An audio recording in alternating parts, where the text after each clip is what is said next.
এক সেনা জওয়ানকে মেরে মাটিতে পুঁতে ফেলার হুমকি। অভিযোগ উঠেছে তৃণমূলের এক গ্রাম পঞ্চায়েত সদস্যের স্বামীর বিরুদ্ধে।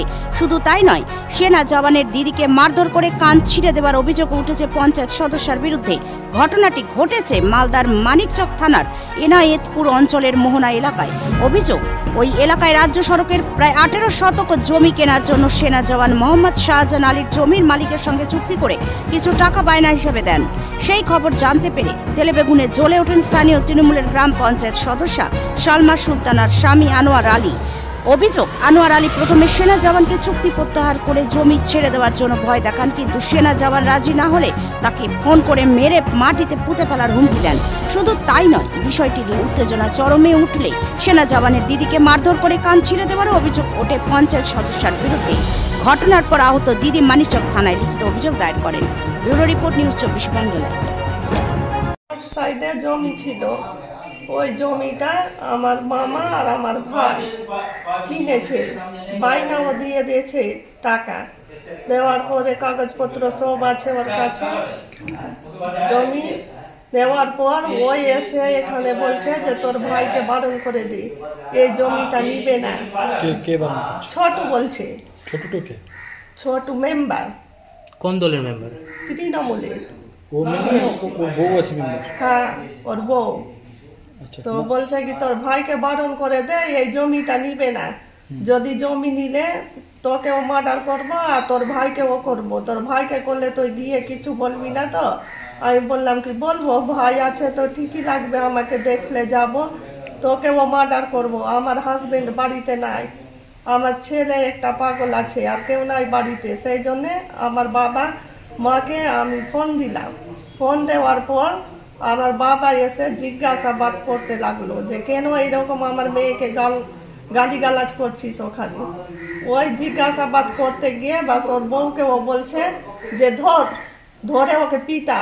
তখন আমাকে ধরে চুল ধরে কানে ছিঁড়ে দিয়েছে, কান কেটে দিয়েছে। আর ছোটু আর ওর বউটা আমাকে ধরেছে। আর ছোটু আমার বাবাকে, বয়স্ক মানুষ, প্রচুর মেরেছে। 2-3 বার আমার বাবা পড়ে গেল মাটিতে, উঠে যাচ্ছে আবার পড়িয়ে দিচ্ছে। আর গলার ইটা শার্টের কলার ধরে অনেক মেরেছে আমার বাবাকে। আমার মায়ের হাত মুচড়েছে আর বলছে তোকে দেখে নিব আমি। তাই বলছি তুই দেখে নিবি তো, তোকেও দেখবো আমি। কেউ 4 লাঠি মারলে কেউ 2 লাঠি মারবে। ওই বারণ কেন করছে জমি নিতে? বারণ করছে যে আমার পাশে আছে, আমি নিব, ওকে নিতে দিব না। ছোট নিতে চাইছে? হ্যাঁ। তো আমার ভাই বলছে কি না, আমি বাইনা দিয়ে দিয়েছি, আমি জমিটা ছাড়বো না, জমি আমি নিব। সেই জন্যে এই অপরাধে আমাকে বলছে তোকেও মার্ডার করবো, তোর ভাইকেও মার্ডার করবো। তৃণমূলের নাম দিয়ে কি কোনো হুমকি দিয়েছে আপনাদের? হ্যাঁ, বলছে তৃণমূলের নেতা আছি, মেম্বার আছি, মেম্বারকে তুই ধরতে এসছিস। আমি বলছি আমি ধরেছি কি, তোর বউ মেরেছে আমাকে। তো ওই জন্য বলছে কি তোকে দেখে নিব আমি, এই অপরাধে আমাকে মেরেছে অনেক। আমি হসপিটাল গেলাম, 3-4টা সেলাই আছে আমার কানে, 3টা। বলছে কি আবার থানা গেলাম, থানাতে পুলিশ বললো কি হয়েছে, সব কিছু ওখানে কেস করেছি। করার পর এসছি, তো গাড়ি এসছে এখানে, আমাকে জিজ্ঞাসাবাদ করলো যে কি হয়েছে। আমি বললাম যে এইরকম ব্যাপার, আমার বাড়িতে কেউ নাই, আমাকে গালিগালাজ করছে, আমার ছেলে পাগল আছে, আর কেউ নাই আমার বাড়িতে। তো পুলিশ বললো ঠিক আছে, আমরা দেখছি, সেটার কেস হবে। এই হলো ব্যাপার। ছোটুর ভালো নাম কি? ছোটুর ভালো নাম হলো আনোয়ার আলী। ও কিসে কাজ করে? ও পুলিশে চাকরি করে। আর ওর বউটা মেম্বার আছে, সালমা সুলতানা। তৃণমূলের মেম্বার? তৃণমূলের মেম্বার। ওই তৃণমূলের নাম নিয়ে কি আপনাকে হুমকি দিয়েছিল? ওই মেম্বার বুঝেই এই কাজটা করেছে যে আমাকে কেউ কিছু করতে পারবি না।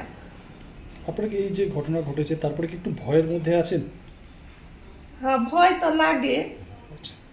আপনার ভাই কিসে কাজ করে? আমার ভাই আর্মিতে চাকরি করে, বাইরে আছে আমার ভাই। ওকেও কি গালিগালাজ করেছে আপনার ভাইকে? হ্যাঁ, আমার ভাইকে ও গালিগালাজ করেছে আগে, তারপরে আমার কাছে এসছে। তা আমি বলছি, আমাকে বললো, তা আমি বলছি আমি কিছু জানি না। ভাইকে কি মারার হুমকি দিয়েছে? হ্যাঁ, ভাইকেও মারার হুমকি দিয়েছে, আমাকেও দিচ্ছে। এখন কি করবেন আপনি? এখন আমরা ওর শাস্তি চাই। এখন কি এলাকায় আছে? হ্যাঁ, ওই এলাকায় বাড়িতেই ঘুরছে এখন। পুলিশ কি কোনো ব্যবস্থা নিয়েছে এখনো? পুলিশ তো ব্যবস্থা নিতে চাইছে, কিন্তু চাপ দিচ্ছে না, কি করছে, এখনো পর্যন্ত তো কিছু হয়নি। এই যে ব্যবস্থা নেয়নি, তো আপনারা একটু তো ভয় আছেন, কি দাবি জানাচ্ছেন পুলিশের কাছে? আমরা পুলিশের কাছে দাবি জানাচ্ছি যে আমাদেরকে এইরকম আজকে করেছে, কালকে আরো কিছু করতে পারে, তো এই ঘটনা যাতে আর থেকে বেশি কিছু না হয় ওর ব্যবস্থা নিবে। আপনার নাম? রুকসানা বিবি।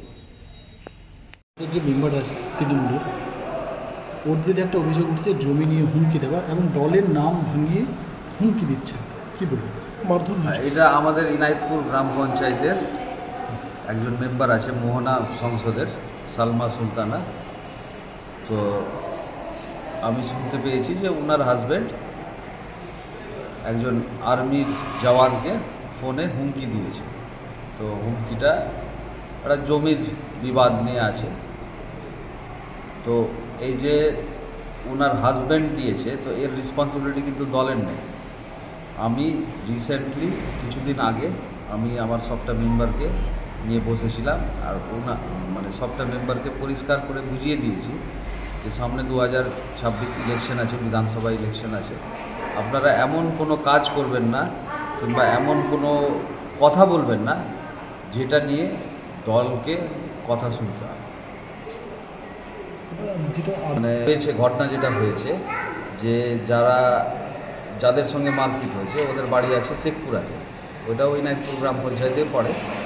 তো ওরা এসছিল এই আমার মেম্বারের বাড়িতে, আমার মেম্বারের বাড়িতে এসে মারপিটটা ওরাই শুরু করে। ওরা প্রথমে মেরেছে, তারপরে সেলফ ডিফেন্সে হয়তো লেগে গেছে, কিন্তু একজনের বাড়ি গিয়ে মারপিট করা এটাও ঠিক না। বিষয়টা তো পুলিশ পর্যন্ত গেছে, এখন দলগত আমি শুনেছি যে দুই পক্ষই কমপ্লেন করেছে। এবার পুলিশ ইনভেস্টিগেট করে দেখবে, পুলিশ ইনভেস্টিগেট করে দেখে যেটা ব্যবস্থা নেওয়ার আছে সেটা নেবে। দল কি কিন্তু আপনাদের মাধ্যমে কিনা একটা জিনিস আরও পরিষ্কার করতে চাই আমি, যে দল এই পারমিশন কোনো মেম্বারকে দেয়নি যে ওর প্রতিনিধি দলের নাম ভাঙিয়ে কোনো রকম উল্টাপাল্টা ফোন করবে কিংবা অন্য কাউকে হুমকি দিবে কি চমকাবে, এইগুলো আমরা কাউকে পারমিশনও দিইনি, আর এটা কিনা আমরা কোনো সময় বরদাস্তও করি। ঘটনা তো ঘটেছে, তো এবার কি পদক্ষেপ নেবেন দলগতভাবে? ওইটা দেখছি, আমি সবার সঙ্গে অঞ্চল কমিটি নিয়ে বসে এটা দেখা যাবে যে কী হয়, আলোচনা করবো আমি, কিন্তু এইগুলো টলারেট করা যাবে না।